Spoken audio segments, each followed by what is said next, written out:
한 번에 합격 해커스. 네, 그럼 바로 기초 강의의 첫 번째 스킬 1로 한번 가보도록 하겠습니다.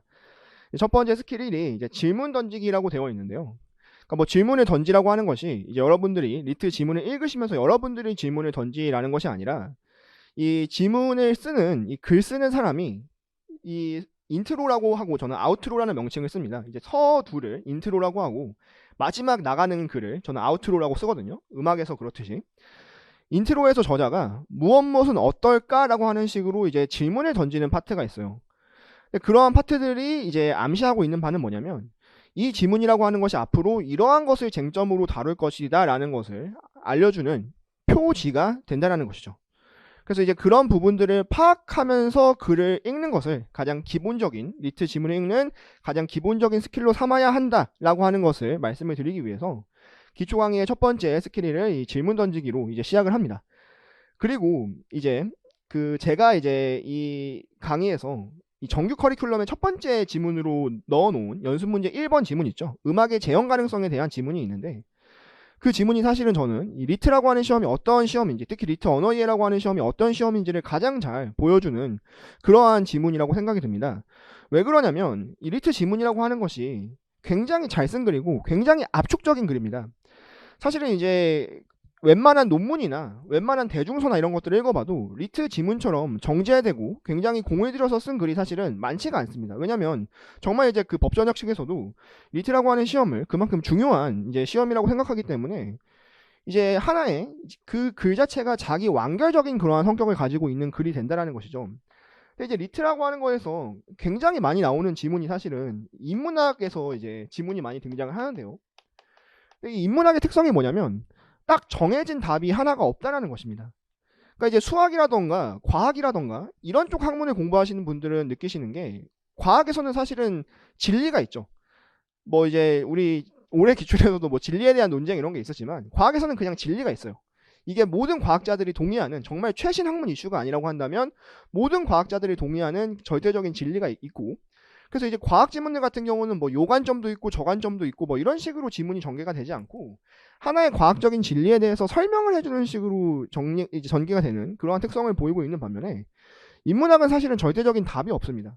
그래서 뭐 어떤 학자는 이런 식으로 말하고 저 학자는 뭐 저런 식으로 말하고 뭐 어떤 학파는 이런 식으로 말하고 어떤 학파는 이런 식으로 말하고 이런 식으로 전개가 되는 것이 인문학 텍스트거든요. 리트에서 이제 인문학 텍스트가 가지고 있는 특성이 뭐냐면 그 유형이 나열적이냐 아니면 논박형으로 논증적으로 제시가 되느냐에 따라 저는 정보형과 논증형으로 나누긴 하지만 어쨌든 뭐 어떠한 A는 뭐라고 말하고 뭐 B는 뭐라고 말하고 이런 식으로 전개가 됩니다. 그것이 주장 반박 재반박식으로 진행이 되면은 논증형 글쓰기가 되는 것이고, 그게 아니라 A, B, C, D, E 이런 식으로 나열형으로 지금 전개가 되면은 정보형 글쓰기가 되는 것이죠. 근데 어쨌든 근데 이것들이 그냥 아무런 관련 없는 것들이 나열이 되는 것이 아니라 반드시 뭐가 있냐면 쟁점이 있습니다. 그 쟁점이 그리고 이제 인트로에 드러나게 되는 것이죠.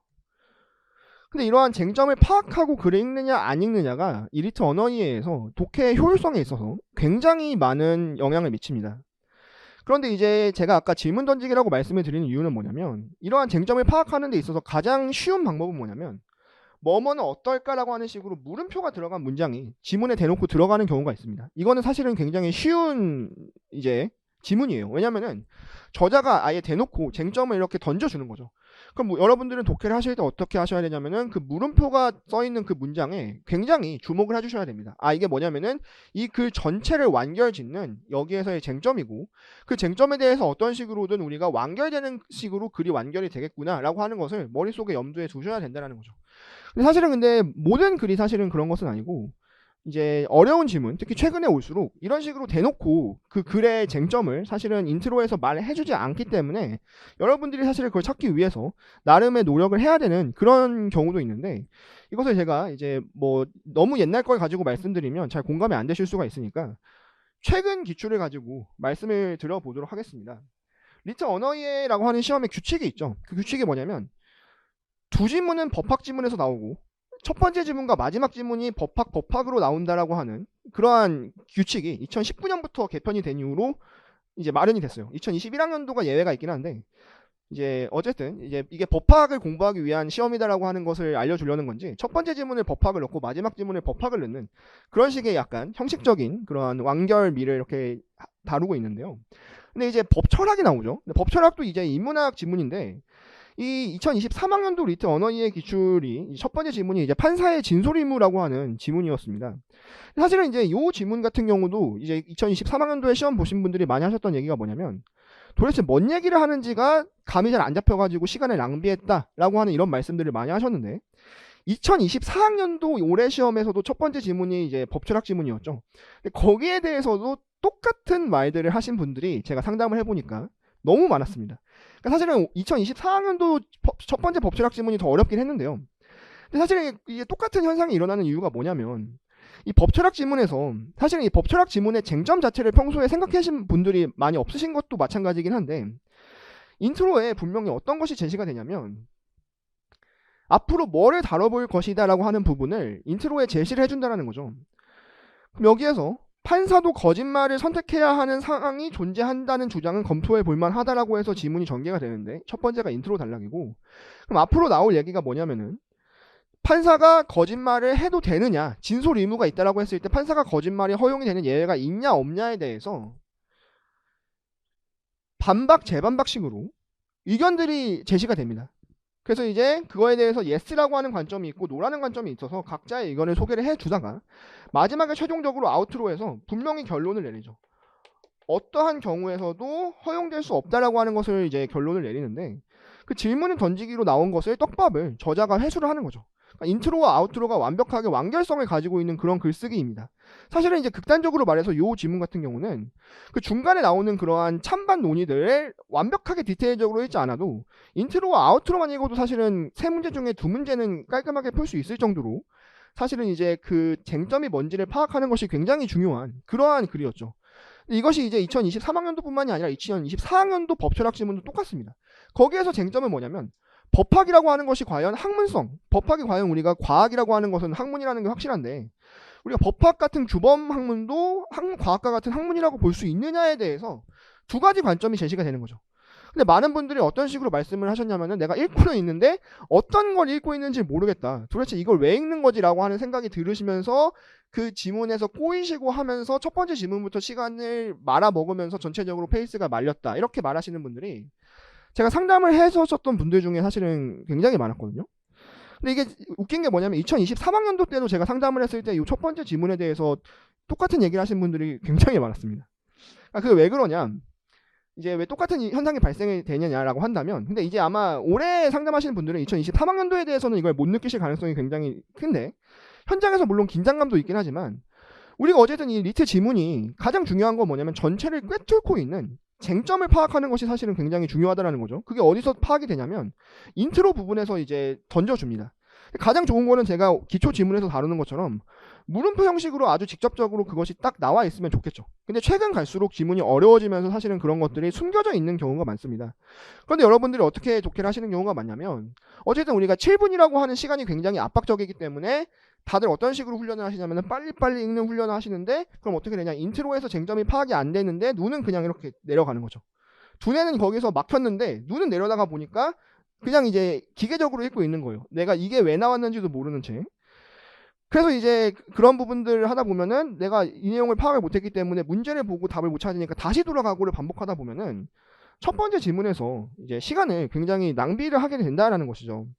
근데 이게 공통적으로 왜 첫 번째 법철학 지문에서 사실은 이게 발생을 하냐면 법철학 지문이 리트에서 전통적으로 난이도가 굉장히 높습니다. 왜 그러냐면 그래도 철학 같은 경우는 여러분들이 아마 배경식적으로나 이런 아니면 이제 뭐 여러 가지 루트를 통해서 학습을 많이 하실 텐데 법철학은 사실은 자료를 구하기가 굉장히 어렵고 이제 그러한 관련된 것들을 평소에 접하기가 어렵기 때문에 그리고 이제 법학 교수들이 법철학은 유독 좀 어렵게 내는 경향이 있어요. 제가 생각하기에는 아마 이제 그 교수들도 자기가 이제 법학 전공인 교수들이 들어가게 되면은 더 리트라고 하는 시험에 대해서 잘 이해하고 더 난이도를 높게 잘 내는 것 같습니다. 탁과 교수들을 초빙한 것보다.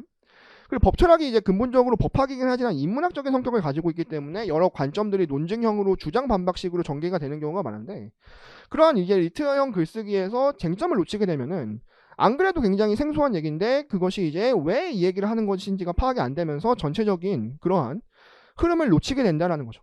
제가 보기엔 2025학년도에도 똑같은 일이 발생할 것이라고 저는 예상을 하고 있습니다. 2025학년도에 이제 상담을 오신 분들도 뭐 첫 번째 법철학 지문을 읽었는데 쟁점이 파악이 안 돼서 그냥 이제 막 읽다가 시간 낭비했다, 시간 너무 호배했다 이런 식의 분들이 많이 계실 거거든요. 그래서 올해 수강생분들은 이런 일이 절대로 반복이 되지 않게, 특히 이제 어려운 지문일수록, 특히 어려운 지문이고 인문학 지문이고 법철학 지문일수록 뭐가 중요하냐면은 인트로 단락에서 뭐가 중요하다?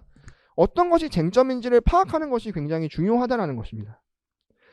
그 다음으로 이제 말씀을 드리고 싶은 거는 이 부분이 어떻게 왜 중요하냐라고 한다면 리트라고 하는 것이 그냥 아무렇게나 쓴 글처럼 보여도 이제 사실은 그렇지가 않다는 거죠. 굉장히 자기 완결적인 글이기 때문에 저자가 이제 인트로 단락에서 던지는 떡밥이 있으면 글 전체적인 것들은 뭐냐면은 그것이 아우트로에서 그것을 회수하는 과정으로 이루어진다라고 하는 것입니다.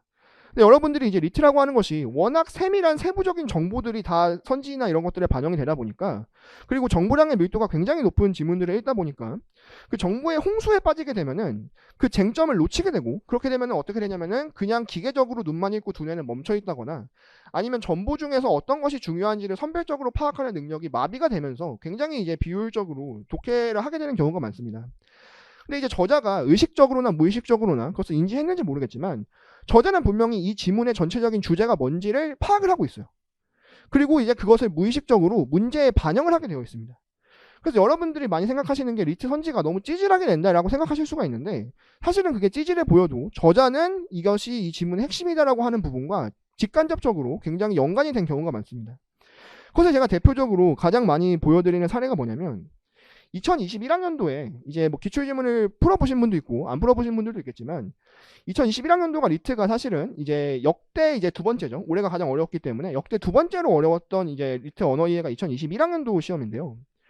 그때 이제 이슬람 수피즘 종파에 대한 지문이 나왔습니다. 이것도 사람들이 이제 이슬람에 대한 배경 지식을 가지고 계신 분들은 뭐 내가 어렸을 때 중동 지역에서 살다 났다거나 뭐 이런 분들 아니시면 사실은 없겠죠. 그래서 많이 당황시켰던 그런 지문인데, 이 지문을 읽으신 분들이 사실은 정보량의 홍수에 압도가 돼가지고 문제를 제대로 해결 못한 경우가 많았습니다. 뭐 굉장히 우리한테 낯선 뭐 무함마드 막 이런 이름들이 막 쏟아지니까 정보량에 그냥 압도가 되고, 제가 그래서 개별적으로 상담을 할 때 이 지문에 대해서 이 지문이 궁극적으로 하고자 하는 바가 뭐냐를 물어보면은 그걸 대답을 못 하시는 분들이 사실은 굉장히 많거든요.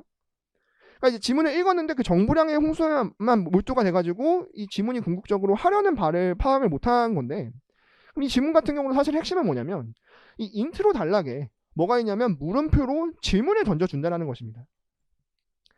그러니까 이슬람 세계가 서구 제국주의의 침략을 받아서 거기에 항쟁을 했는데 어떻게 열강에 맞서서 저항을 할 수 있었을까? 어떻게 하면은 이 이슬람 세계들이 서구 열강에 맞서서 저항을 성공적으로, 특히 이러한 지역들을 어떻게 성공적으로 할 수 있었느냐가 이 저자가 던지는 질문이라는 거죠. 그럼 저자가 던지는 질문이고, 그거에 대한 답은 뭐냐면은 이 수피즘이라고 하는 종파 같은 경우가 다른 종파들과 달리 그 지도자가 가지고 있는 종교적인 권위를 인정을 했다는 거죠. 왜냐면은 다른 종파들 같은 경우는 알라 이외의 예언자나 이런 것들을 인정하지 않았기 때문에 이러한 지도자들의 종교적 권위를 인정하지 않았지만, 유독 수피즘 종파만은 이러한 지도자들의 종교적 권위를 인정을 했기 때문에 이들이 구심점이 돼가지고 항쟁을 성공적으로 할 수 있었다라고 하는 것. 그래서 인트로와 아우트로가 사실은 완벽하게 자기 완결적으로 된 글입니다. 그래서 이거 같은 경우도 인트로에서 던지는 떡밥이 뭐냐면은 어떻게 이슬람은 성공적으로 서구 열강에 저항할 수 있었냐. 답은 누구 때문이다? 이 수피즘이라고 하는 종파가 가지는 그러한 성격 때문이다. 근데 이 안에 우리가 매몰된 것은 뭐냐면은 그 세부적인, 뭐 알제리에는 누가 있었고 뭐 리비아에는 누가 있었고 이러한 세부적인 정보에 우리가 매몰되다 보면은 정작 이 글이 전체적으로 하려고 하는 바를 뭐 어떻게 된다? 놓치게 된다는 거죠. 이러한 똑같은 것이 오늘 출제가 되었던 2024학년도에서도 마찬가지입니다. 이것도 마찬가지로 우리가 인트로와 아우트로가 있는 글이고, 두 명의 학자들이 대립된 관점을 제시하고 있는데, 여기서 나오는 것은 뭐냐면 법학이 진짜 학문이 맞냐, 과학과 같은 그러한 학문성을 갖추고 있냐에 대해서 아니라고도 볼 수 있지만 사실은 그렇다라고도 볼 수 있는 입장이 있다라고 하면서, 당연히 우리가 법학 전공하는 사람들을 뽑으려는 시험인데 법학은 학문이 아니다라는 결론으로 가진 않겠죠. 그래서 법학도 학문이다 라고 하는 결론으로 가는 그러한 완벽한 자기 완결적인 글인데, 아마 많은 분들이 그 쟁점을 놓쳐서 가지고 그 정보량의 홍수에 빠지셨을 가능성이 굉장히 높다라는 것입니다. 그리고 그런 부분들이 구체적으로 어떻게 문제와 연관이 되냐면요. 이 16번이 이제 당시 2021학년도 기준으로 16번인데 한번 보시면 이제 뭐 여기에서 보시면은 이제 전체 글의 흐름을 제가 뭐만 보여드렸냐면 인트로와 아우트로만 보여줬죠. 근데 인트로와 아우트로만 보더라도 우리가 뭐를 할 수가 있냐면은 수피즘 종파가 어떻게 해서 이슬람이 성공적으로 저항을 하는데 이끌을 수 있었냐라고 하는 내용입니다. 근데 이 첫 번째 사실학의 문제에서 사실은 뭐가 우리가 일치하지 않는 내용이 되냐면 수피즘의 결과적 쇠락을 초래한 주요 원인이었다라고 서술이 되어 있죠. 그럼 우리가 이 지문의 중간적인 내용은 보지 못했다라고 하더라도 전체적인 쟁점이 뭐다? 어떻게 수피즘이 성공적으로 서구 열강의 저항을 이끌 수 있었냐라고 하는 내용인데 5번 선지가 어떻게 된다? 이 글의 핵심적인 논지와 완벽하게 배치가 된다는 것입니다. 그래서 이 지문 같은 경우는 어떻다? 우리가 사실은 첫 번째 사실학의 문제를 읽지 조차를 않아도 죄송합니다. 첫 번째 사실 문제가 아니라 그 중간 부분의 세부적인 디테일을 읽지 않고도 인트로와 아우트로만 가지고도 사실은 뭘 풀 수 있다? 이 어려웠던 지문의 첫 번째 문제를 사실은 해결할 수가 있었다는 거죠. 그만큼 리트 지문에서는 뭐가 중요하냐면은 우리가 그 쟁점이 무엇인지를 파악하는 것이 사실은 뭐 어떻다? 굉장히 중요하다는 것입니다. 그것이 어떨수록 그렇다? 제가 뭐 배경지식도 분명히 강조가 드리지만 배경지식이 전부는 아니죠. 이슬람 아무리 배경지식 공부를 열심히 하셔도 이슬람 수피즘 종파에 대한 배경지식을 갖추고 시험장에 가시는 분들은 아마 없을 겁니다. 그리고 이 리트 출제진들이 바보가 아니기 때문에 최대한 낯설고 아무도 배경지식적으로 모르는 내용들을 연구를 해가지고 출제를 하는 경향이 있어요. 다만 이분들이 사람이기 때문에 10짐은 다 그렇게는 못 냅니다. 그래서 우리가 배경지식 공부하는 부분들이 효과는 있지만 올해 시험에도 정말 예상치 못한 소재나 이런 것들이 나올 거예요. 여러분들이 생각지도 못한 뭐 그런 것들이 나온다 하더라도 그 글 자체는 뭐다? 평생 이 분야를 전공한 교수님이 쓴 글입니다. 평생 이 이슬람 종파 이런 것만 연구하신 교수님이 쓴 거기 때문에 이 글 자체는 굉장히 어떻게 된다? 자기 완결적이고 깔끔하고 그거에 대한 핵심적인 쟁점이 담겨 있다는 것이죠. 그래서 우리가 이제 올해 2024학년도 첫 번째 지문도 뭐 법 도그마틱 뭐 이런 단어들 이제 그런 단어들이 뭐 하나 어휘의 명확한 뜻을 모르는데 이런 단어들 우리가 평소에 쓰지도 않는 단어인데 지문에 써도 되냐 뭐 이런 식으로 말씀을 하시는 분들도 계시겠지만 그런 세부적인 어휘의 뜻을 정확하게 모른다 하더라도 뭐가 더 중요하냐면은 전체적인 글의 핵심 쟁점을 파악하는 것이 훨씬 더 중요하다라는 것이죠. 그렇다라고 했을 때 그것을 파악하는 가장 중요한 요령은 뭐냐면 인트로 단락에서 사실은 뭘 정확하게 보셔야 되냐면 저자가 던지는 질문을 정확하게 보셔야 됩니다. 그래서 많은 분들이 리트가 정보 중심적인 지문이기 때문에 인트로 단락을 대충 읽고 가시는 분들이 많이 계세요. 그리고 그런 것들의 인트로 단락에서 형식적인 소개글적인 부분들이 사실은 있는 경우도 많습니다. 근데 이제 그런 부분들 말고도 가장 중요한 부분들이 인트로 단락에 있는데 그게 뭐냐면은 저자가 앞으로 이러한 것에 대해서 우리가 질문을 던져보겠다라고 하는 부분이 있거든요. 인트로에서 사실은 그게 정확히 파악이 안 되면 뒤에 글에 읽는 부분들이 어떻게 될 수밖에 없냐면 굉장히 비효율적일 수밖에 될 수가 없다는 것이죠. 그래서 그런 것들을 한번 제 교재에 있는 지문을 같이 보면서 다시 한번 말씀을 드려보도록 하겠습니다. 교재 지문으로 한번 가보도록 할게요. 이제 재현적 회화에 대한 이제 지문이죠. 사실은 이것도 이제 배경지식적으로 이제 올해 이 기초 지문의 기초 교재에 있는 연습 문제 1, 2가 둘 다 미학에 관련된 부분이죠. 근데 이제 미학에서 배경지식적으로 가장 중요하게 다뤄지는 게 재현이라고 하는 개념입니다. 재현이라고 하는 단어가 철학이나 미학에서 굉장히 중요하게 다뤄지는 어휘거든요. 제가 이제 그 미학과에서 이제 학교 다닐 때 미학과에서 수업을 들었을 때 이제 논문 리딩 같은 거로 주어졌던 것 중에 가장 첫 번째로 이제 교수님이 줬던 논문의 제목이 뭐였냐면 재현이냐 표현이냐라고 하는 논문이었습니다. 그래서 제가 옆에 교재에 선생님 팁에다가 써놨는데 그래서 이제 우리가 현실을 있는 그대로 이렇게 옮겨가지고 이제 예술이 표현을 하는 것, 예술이 이렇게 제시를 하는 것을 우리가 재현이라고 하고, 그래서 예를 들어서 뭐 사과가 있다라고 한다면 그 사과를 그냥 있는 그대로 이렇게 캔버스에 그리는 것을 우리가 재현이라고 하고, 뭐 사과를 이제 예술가의 주관이 개입이 돼가지고 나름의 방식으로 이렇게 변형을 시켜준 것을 뭐라고 얘기를 하냐면 표현이라고 얘기를 합니다. 그래서 우리가 영어로 재현은 프레젠트라고 하고 표현은 이제 리프레젠트라고 하는데요. 근데 여기에서 우리가 표현이라고 하는 단어에서 이 표라고 하는 단어의 어감을 잘 기억해 두실 필요가 있는데 앞으로 여러분들이 이제 철학 지문을 읽게 되면은 이 표상이라고 하는 단어를 많이 접하시게 될 것입니다. 이 표상이라고 하는 단어가 철학에서 굉장히 중요한 단어인데 영어에서 이 표상이라고 하는 단어가 표현과 마찬가지로 리프레젠트라고 하는 언어를 사용을 합니다. 그러니까 여기서 리프레젠트라고 하는 것은 뭐냐면 재현하는 것이 아니라 사실은 뭐냐면은 다시 재현을 한다는 것이죠.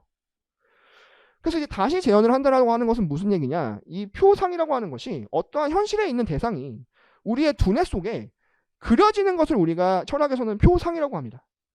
그러니까 예를 들어서 미국인의 표상이라고 했을 때, 미국인이라고 했을 때 우리가 머릿속에 떠오르는 이미지가 있죠. 막 뭐 햄버거를 먹는 뭐 백인이라던가 이런 식의 그려지는 모습이 있을 텐데, 그런 것들을 이제 철학에서는 뭐라고 얘기를 하냐면 표상이라고 얘기를 합니다.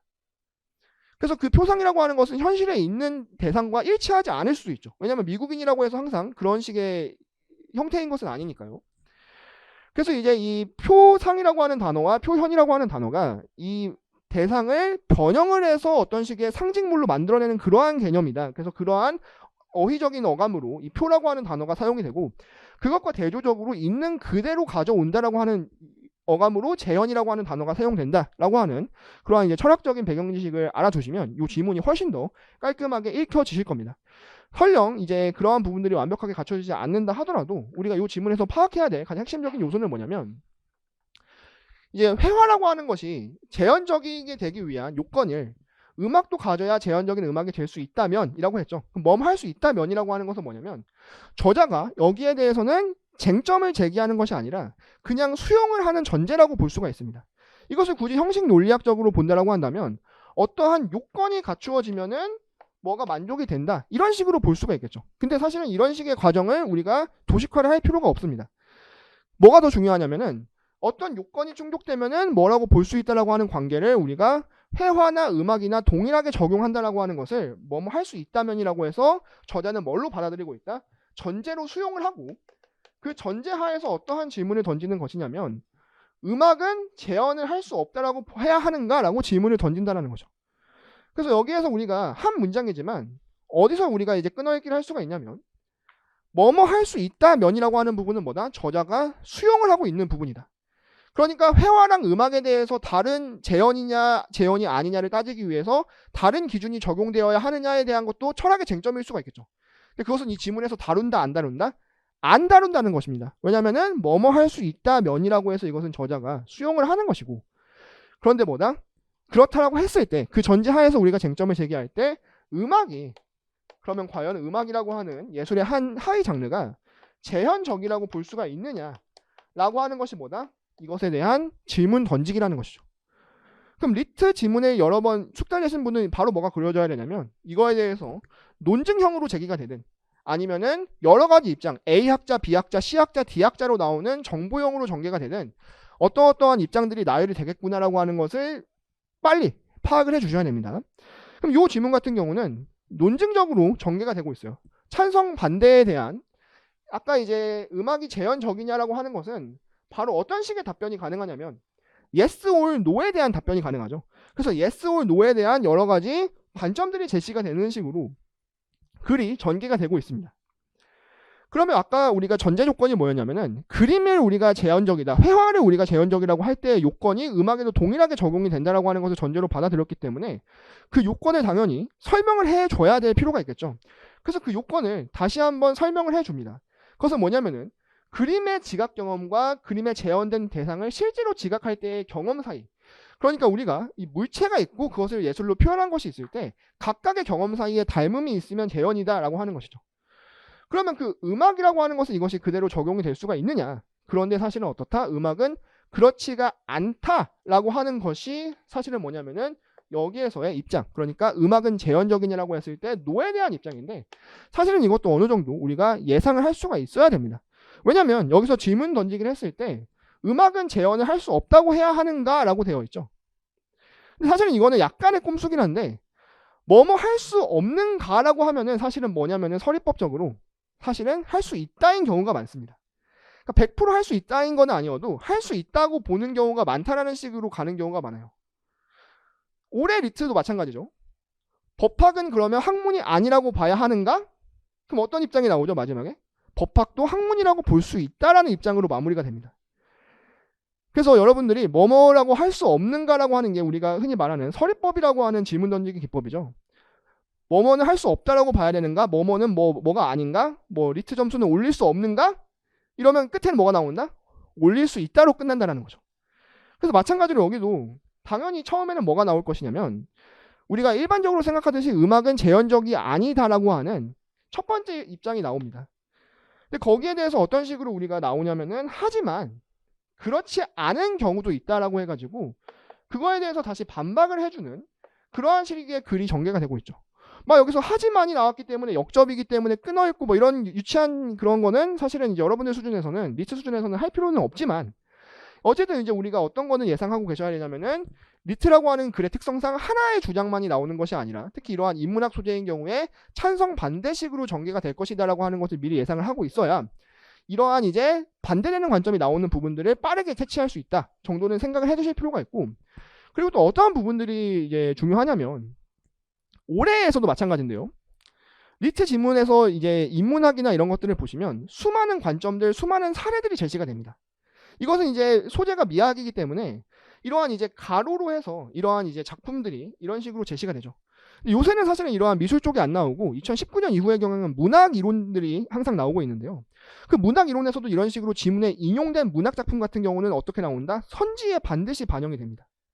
근데 여러분들이 어떤 게 헷갈리시죠? 선지에서 지문을 읽고 뭐 순간 기억 능력자시면 그런 문제가 없겠지만 지문을 읽고 선지에서 어떠한 사례가 봤는데 그것이 어떠한 맥락에서 언급된 사례인지가 기억이 안 나실 거예요. 대부분의 경우가 리트식의 독해를 하지 않고 그냥 여러분들이 그냥 대중서를 읽고 편하게 이제 글 읽는 것처럼 읽게 되면은 리트에 나오는 이 근거를 뒷받침하기 위해 나오는 그 수많은 사례들을 그냥 놓치고 가시는 경우가 많은데 가장 리트에서 우리가 문제가 되는 경우가 뭐냐면은 이 선지에서 어떠한 사례가 인용이 될 때 이게 어디에서 어떤 맥락으로 언급되었던 사례지를 다시 찾는 식의 독해를 하실 경우가 굉장히 많습니다.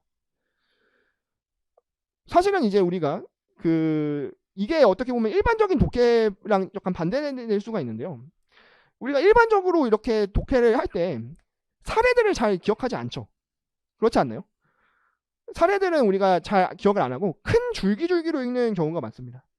리트는 이러한 사례가 나오면 반드시 기억을 해두셔야 돼요. 그것이 우리의 본성과 반대되는 방향이기 때문에 더 어려운데 왜냐하면 이제 선지에서는 이 사례가 그냥 이 바다는 이런 식으로 나온다라는 거죠. 뒤에 문제에서도 마찬가지겠지만 그래서 그것이 왜 중요하냐? 그럼 여기에서 이제 재현 대상인 사가나 드뷔시의 바다 같은 경우가 뭐에 근거로 사용이 됐냐면은 음악이 재현적이지 않은 사례로 사용이 됐다라고 하는 것이 중요하다는 거죠. 마찬가지로 이 미술에서도 이러한 조건이 충족되지 않는다라고 하는 것, 즉 우리가 회화에서 경험 대상과 이제 예술 대상 사이의 지각 대상 사이에 대한 경험과 예술 대상 사이의 경험 사이에 닮음이 있어야 된다라고 하는 조건을 그림도 충족하지 않는 발레로서 제기가 된 이 추상화 작품이 이제 브로드웨이 부기웨이인데 그럼 브로드웨이 부기웨이라고 하는 것은 어떤 입장으로 우리가 제시가 된 것이냐면 그 요건에 따르면은 그림도 비재현적인 것이 아니냐라고 해서 음악에 대한 것에 대한 반대 사례로 제시가 됐다라고 하는 그 사례가 제시된 맥락을 어떻게 해야 된다? 우리가 의식적으로라도 기억을 해두셔야 됩니다. 안 그러면 어떻게 된다? 선지를 읽고 지문을 다시 보셔야 되고 최악의 경우는 뭐다? 바다가 어디 나왔지? 이렇게 됩니다. 바다가 몇 번째 단락에 나왔지? 이렇게 되면은 시간이 그냥 1, 2분이 후딱 지나가기 때문에 어떻게 한다? 머릿속으로 어떠한 사례나 관점 이런 것들이 나오는 위치를 정확하게 기억을 해 두셔야 돼요. 그런데 이제 여기서는 어떻게 되냐? 다시 반박이 나오죠. 그래서 이제 요 지문은 이제 뭐 수많은 학자들이 나오는 그러한 정보형 글쓰기가 아니라 논증형 글쓰기인데요. 그럼 이제 다시 반박이 나오는 것은 뭐냐면 아니 그러면 회화적인 재현에서는 브로드웨이 부기우기도 이제 충족이 안 되는 것이 아니냐라고 했을 때 그림에서는 이런 것이 어떻게 된다? 전형적이지 않다라는 거죠. 즉 비전형적이라고 하는 것은 뭐다? 굉장히 예외적인 소수의 사례다라는 거죠. 전체 표본으로 봤을 때. 반면에 음악에서는 설령 이러한 사례, 그러한 사례로 나온 것이 전원교향곡의 새소리 같은 경우죠. 전원교향곡의 새소리 같은 경우는 우리가 제목의 도움 없이도 명백히 재현으로 알 수가 있다. 그러나 이것은 어떻게 된다? 굉장히 예외적인 경우다. 즉 드물다라고 제시가 되어 있습니다. 그리고 나서 하지만 이것이 음악의 재현 가능성을 부정해야 될 이유가 될까라고 해서 다시 한번 쟁점을 바꾸고 있죠.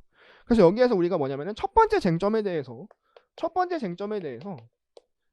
이제 yes or no로 찬반 논란이 이제 제시가 된 것입니다. 그 다음에 이제 여기에서 나오는 두 번째 쟁점은 뭐냐면 이 제목에 의존했을 때에 재현이 된다라고 하는 요건이 음악과 그림에서 똑같이 요구가 되느냐라고 하는 것이 다시 쟁점으로 올라가는데요. 그 다음에 우리가 약간 힌트로 삼아줄 부분이 뭐냐면은 기억이라고 하는 표지가 등장하죠. 이 기억이라고 하는 표지가 등장한다라는 얘기는 뭐냐면은 문제에 반드시 출제가 된다라는 것입니다. 그래서 이러한 기억, 니은, 디귿 아니면 네모칸 같은 리트 언어의 표지적인 부분은 더 우리가 예민하게 반응을 해주셔야 되는데요. 그럼 여기에서 나오는 이 입장이라고 하는 것은 뭐냐? 오늘날의 많은 학자들은 작품의 제목이나 작품의 모티브가 되는 표제까지도 작품의 일부라고 본다라고 되어 있죠. 그러면 우리가 이 입장이라고 하는 것을 작품의 일부가 이제 제목이 들어간다라고 하는 것에 있어서 거기서 어떤 의미를 갖느냐가 아는 것이 더 중요합니다. 어떤 의미를 갖느냐라고 하는 것은 yes랑 no 중에서 어떤 입장을 지지하는 쪽에 파악이 된다는 거죠. 근데 이것을 우리가 독해가 정말 완벽하게 되고 이 지문을 굉장히 쉽게 인식하시는 분들은 그냥 맥락적으로 당연히 여기에서 문제를 삼았던 것이 제목 없이도 이 대상이 뭔지를 우리가 이해해야 되는지가 재현성의 요건이라고 하는 것이 음악이 많이 충족을 못하는 것이 아니냐에 대한 것이 문제가 되기 때문에 제목 자체를 그냥 작품의 일부라고 본다라고 하면 문제가 안 되는 것이 아니지 않냐 라는 식의 입장이 당연히 되겠지. 이렇게 읽으시는 분들은 그냥 이 내용을 완벽하게 이해를 하신 분이겠죠. 근데 우리가 리트 지문을 읽다 보면 그게 안 될 수도 있잖아요. 뭐 평소엔 되셔도 현장에서는 잘 안 될 수가 있는데, 그럼 여기에서 우리가 맥락을 이제 고려를 해보시면 아까랑 똑같은 원리인데요. 음악의 재현 가능성을 부정해야 할 이유가 될까라고 되어 있죠. 말씀드렸듯이 이런 것이 나오면 뭐다? 안 된다. 질문하는 것과 반대 방향의 얘기를 하기 위해서 던지는 것이라고 말씀을 드렸죠. 그렇다는 얘기는 뭐냐면은 거기에서 나왔던 이 기억 입장이라고 하는 것은 결국은 뭐냐면은 음악이 사실은 재현적이다라고 하는 것을 옹호하기 위해서 제목도 몰아봤을 때 우리가 예술작품의 일부로 보게 되면은 음악도 충분히 우리가 재현성으로 볼 수가 있고, 그러한 대표적인 사례가 이 슈렐베르트의 물레제라는 그레첼 같은 경우는 제목과 더불어 감상될 때는 어떻게 된다? 우리가 이것이 표현하려고 하는 것이 이 물레질이라고 하는 것을 알 수가 있다라고 하는 부분과 연결이 된다라는 것입니다. 이해가셨나요? 그 다음에 우리가 이제 니은 디귿 표지가 있는데요. 여기에서 이제 나오는 이제 세 번째 쟁점이 있죠. 세 번째 쟁점이라고 하는 것은 뭐냐면 이 작품 이해와 관련된 또 다른 문제를 제기한다라고 하는 부분, 이런 문장들은 사실 우리가 굉장히 빠르게 읽어 가셔도 되는데, 그 구체적인 그러면 나오는 세 번째 쟁점이 뭐냐면 재현된 대상에 대한 인식이 작품의 이해를 위해서 필수적이다. 그러니까 하나의 추가적인 요건으로 요구가 된다라는 것이죠. 그런데 그 요건이 뭐가 된다? 그림은 그런데 음악에는 그렇지 않다라는 것이라는 것이죠. 그럼 아까 나왔던 기억은 우리가 yes or no라고 했을 때 음악은 재현적이다라고 하는 것이 음악을 우리가 재현적이라고 볼 수 있느냐라고 했을 때 그렇다라고 하는 것이 제목을 작품의 일부로 본다라고 하는 것을 근거로 제시가 되었는데, 그거에 대해서 다시 어떻게 된다? 다시 반박을 해주는 입장으로 니은이 나온다라는 것입니다. 그래서 음악은 어떻게 된다? 이러한 특징을 가지지 않는다라고 하는 것. 그래서 재현하고자 하는 것이 무엇인지 몰라도 음악을 우리가 완전하게 충분하게 이해를 할 수가 있다라는 것이죠. 그래서 그거에 대한 사례로 아까 다시 언급되는 것이 뭐냐면 바다가, 우리가 앞에서 나왔던 바다가 다시 언급이 된다는 것입니다. 그럼 기억에서 나왔던 것은 뭐냐면은 슈베르트의 물레질이죠.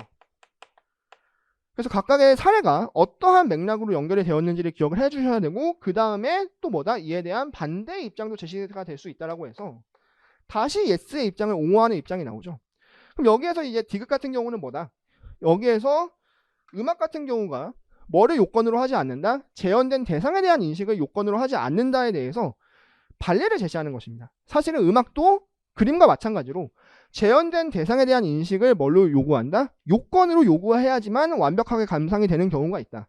그것이 바로 뭐냐면은 이 1812년 서곡과 환상교향곡과 같은 사례라는 것이죠.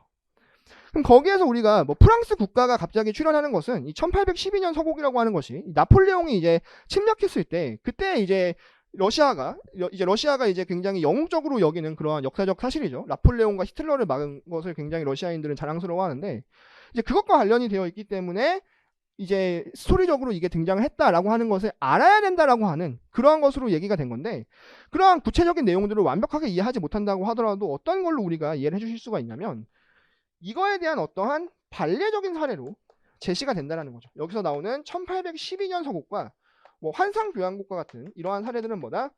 여기에서 음악은 재현된 대상에 대한 인식을 요구하지 않는다에 대한 발례로서 사실은 요구하는 경우도 있다라는 식으로 나온다라는 것입니다. 그래서 보시면 아시겠지만 이게 yes or no의 입장으로 해서 찬성 반대 찬성 반대 반박 재반박 반박 재반박식으로 글이 구성이 되어 있는데 완벽하게 비교하기는 어렵겠지만 사실은 이 지문이 뭐랑 이제 비교를 해보시면 좋냐면 올해 첫 번째 지문과 비교해보시면 굉장히 좋습니다. 특히 올해 리트 지문을 지금 풀어보신 분도 있고 안 풀어보신 분들도 계실 거예요. 근데 이제 풀어보시지 않은 분도 이 스킬 1을 하신 다음에 이 첫 번째 지문과 올해 제 교재에서 이 첫 번째 지문과 올해 리트에서 첫 번째 지문을 한번 비교해 보세요. 올해 지문이 물론 훨씬 더 어렵습니다. 그렇지만 구조가 굉장히 유사하다라는 것을 아실 수가 있을 거예요. 거기에 대해서도 어떤 식으로 전개가 되냐면 법학이 과연 학문이라고 볼 수 있느냐에 대해서 찬성 반대식으로 글이 전개가 되거든요. 근데 그 찬성 반대가 넘어가는 그 흐름과 쟁점을 파악하시면 그 첫 번째 지문을 쉽게 풀 수가 있는데 그게 잘 안 보이시게 되면은 그 부분을 굉장히 헤매게 되는 식으로 그런 식으로 글이 써져 있습니다. 그렇기 때문에 제가 이 연습 문제 1번을 이게 굉장히 리트 지문에 뭐라고 말을 드리냐면 뭐 표본 같은 지문이다. 리트를 약간 이렇게 리트라고 하는 시험에 딱 하나로 보여주는 지문이 뭐냐라고 하면 저는 요거를 보여주고 싶은데요. 물론 이게 굉장히 쉬운 지문입니다. 올해 이제 최신 기준으로 봤을 때는 그렇지만 뭐다? 요것이 이제 전개가 되는 특징이 글이 전개가 되는 특징이 어떻게 된다? 굉장히 리트가 글쓰기 방식과 이제 유사하다라는 것이고 리트라고 하는 지문을 사실은 어렵게 내는 방식이 인문학 쪽에서는 제가 생각하기에는 이 두 가지밖에 없다.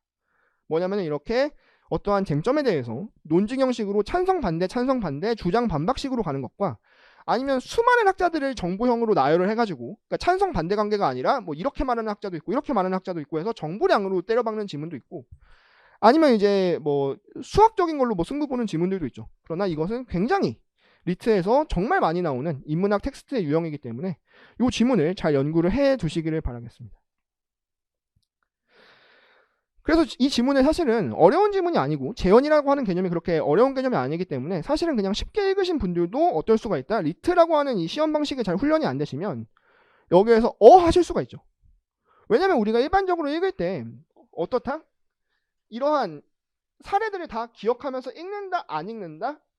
라고 하는 것을 봤을 때 잘 안 읽죠. 잘 기억하면서 안 읽는데 리트에서는 이런 식으로 그냥 이런 식으로 인용이 됩니다. 이런 사례들 같은 경우가. 그렇기 때문에 이것이 잘 기억이 안 되시는 분들은 그 사례가 이제 여기에서는 이렇게 표시가 되었지만 그 위치를 잘 찾을 수 있게 표지로 체크를 해 놓으시는 것도 좋은 방법이 될 수가 있습니다. 저는 이제 뭐 뒤에 가서 말씀드리겠지만 리트 지문을 읽을 때 표지를 최소화하라고 말씀을 드려요. 왜냐면은 표지를 하는 이유는 그 리트 지문에서 중요한 정보를 기억을 해서 우리가 다시 읽기를 할 때 그것을 빨리 찾기 위한 수단이 표지거든요. 근데 막 지문 읽으실 때 5만 가지에 다 동그라미 하시면서 읽으시는 분들이 사실은 계시는데 그게 굉장히 안 좋은 습관입니다. 왜냐면 왜 그러냐면 이제 그거를 하다 보면은 정말 다시 읽기를 할 때 중요한 정보의 위치를 찾을 수가 없어요. 그래서 이제 그런 습관을 가지신 분들은 지금이 이제 아직 시간이 많이 남은 단계이기 때문에 빨리 교정을 하시기를 권유를 드리겠습니다. 동그라미 막 친다고 이해가 되는 게 아닙니다. 이해가 안 되는 게. 그래서 이제 이러한 것들이 아까 말씀드렸듯이 사례나 학자들 같은 경우는 반드시 뭐다? 선지에서 그냥 이렇게 드립다 인용이 되기 때문에 우리가 다시 읽기를 최소화해야 된다고 말씀을 드렸는데 그러려면 우리가 기억을 해 두셔야 된다는 거죠. 그럼 우리가 바다는 어떤 식으로 이해를 하셔야 된다? 바다 같은 경우가 어떤 사례로 언급이 되었지? 이제 표제적 제목이 없으면은 우리가 그 대상이 뭐 바다를 묘사한 건지 뭐 아니면 숲을 묘사한 건지 알 수 없기 때문에 음악이 재현적이지 아니다라고 주장한 사람들의 근거로 언급됐던 것이 바다였지라고 하는 것을 우리가 연결해서 읽으셔야 1번 선지 바다는 표제적 제목 없이는 재현으로 볼 수 없다에 대한 부분을 우리가 파악을 해주실 수가 있다라는 것이고 마찬가지로 브로드웨이 부귀 얘기는 뭐냐? 그것이 재현된 대상을 이해하기 위해서 제목이라고 하는 요건을 필요로 한 그림에서도 마찬가지로 뭐가 요구가 된다? 대상을 알기 위해서는 제목이 요구된다라고 하는 반박하는 입장에서 나왔던 발례로 이제 나왔던 것이 이제 브로드웨이 부기획이다라고 하는 부분들을 우리가 각각 기억을 해두셔야 되고, 마찬가지로 전원교향곡에서 자연의 소리는 아무런 제목 없이도 우리가 새소리라고 하는 것을 인지할 수 있었던, 그래서 음악에 대해서 우리가 예외적인 경우라고 하는 것에서 나왔던 것이고, 이 그레첸 같은 경우는 이 제목이 있어야 우리가 물레질이라는 걸 알 수 있었던 사례. 그리고 이제 1812년 서곡 같은 경우는 마찬가지로 프랑스 국가라고 하는 것을 알고 있어야 되는 부분, 그래서 없으면 완벽하게 감상이 안 되는 부분, 그래서 음악도 재현적이다라고 하는 마지막 부분의 반박에서 나왔던 사례였던 거죠. 그것뿐만이 아니라 이제 이런 것도 알아두셔야 되는데요. 리트에서 제목과 함께 고려해야만이라고 되어 있죠. 이러한 것들에 대해서 굉장히 주의를 해주셔야 됩니다. 이 뭐뭐 해야만이라고 하는 것은 뭐냐면은 어떤 요건이 충족이 되어야만 뭐다라고 하는 것이죠. 논리적으로 어떻게 된다? 굉장히 빡빡한 주장입니다. 반드시 뭐가 있어야만 뭐다라고 하는 것은 그것이 충분 조건이다라고 하는 굉장히 빡빡한 요건이기 때문에 형식 논리적으로 참의 값을 가지기가 사실은 굉장히 힘듭니다. 그래서 이제 사실은 이런 것들이 이제 수능 국어에서는 그래서 이런 식으로 말하죠. 단지, 반드시 이런 거 있으면은 조심해라. 국어 강사들이 얘기하잖아요. 얘기 안 하나요? 그런 거 많이 얘기하죠.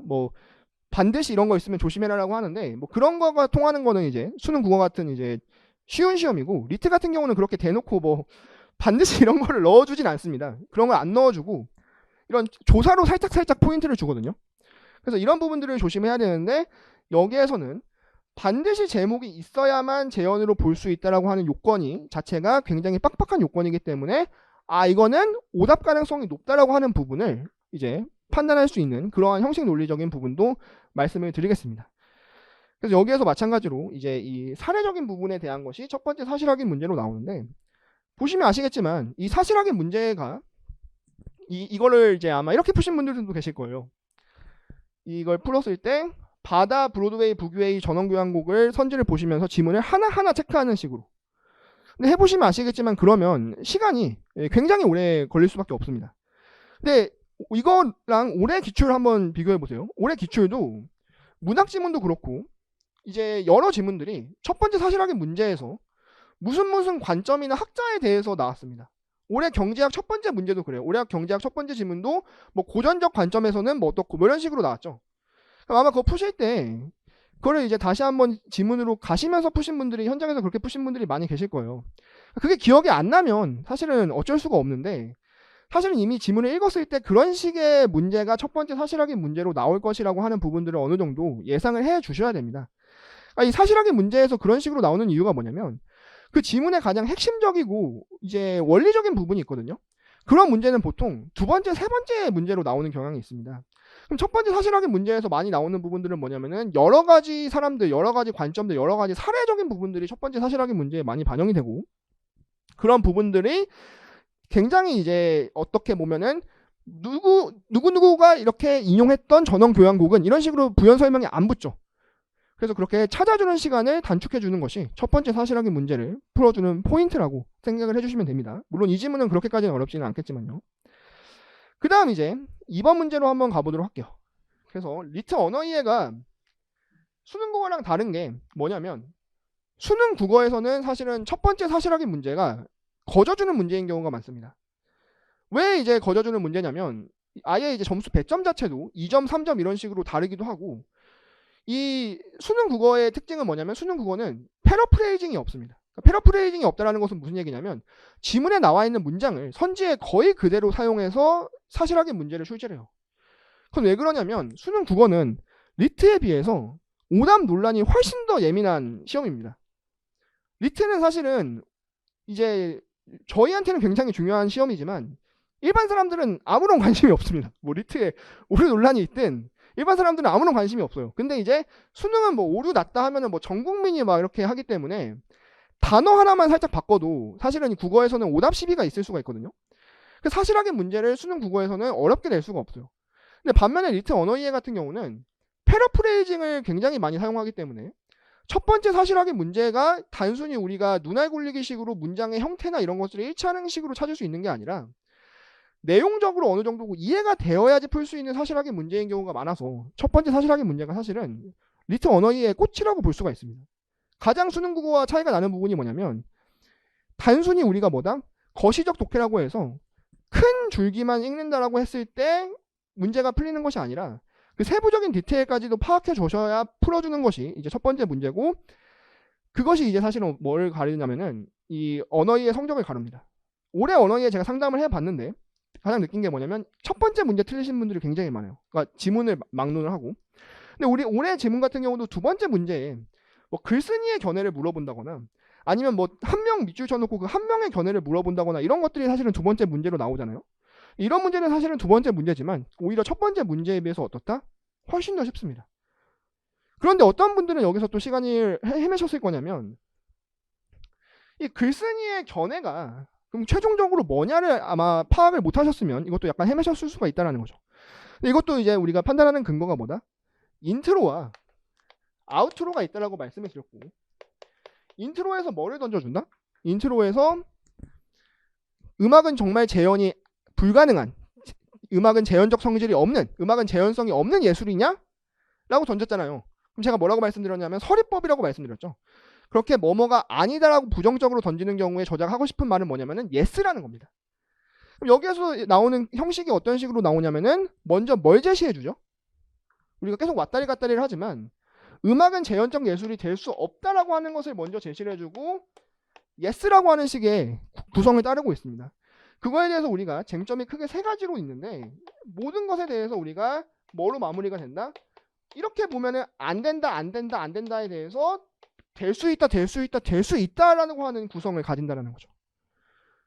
사실은 저자의 관점은 뭐다? 사실은 음악도 이러이러한 경우에는 재현적인 대상으로 볼 수 있다라고 하는 그러한 관점이 전체적으로 저자가 지지하는 관점이다라고 하는 것을 파악하실 수 있어야 되는데, 그걸 뭐 자연스럽게 그냥 읽다 보면은 파악이 되시는 분들도 있겠지만 어떻게 되는데 우리는 사실은 인트로만 봐도 사실은 파악을 하실 수 있어야 됩니다. 이건 뭐에도 적용된다? 올해 첫 번째 지문에도 적용이 된다. 올해 첫 번째 지문도 어떻게 시작하죠? 법학은 학문이냐? 법학은 과학과 달리, 과학은 우리가 누가 봐도 학문이잖아요. 과학과 달리 학문이 아니라는 의견이 그러한 비판이 제기되어 왔다. 근데 그러면은 저자가 마지막으로 하고 싶은 말은 뭐죠? 법학도 학문이다라는 것입니다. 근데 그 포인트를 읽어내지 못하신 분들이 굉장히 첫 번째 지문에서 애를 먹었죠. 마찬가지입니다.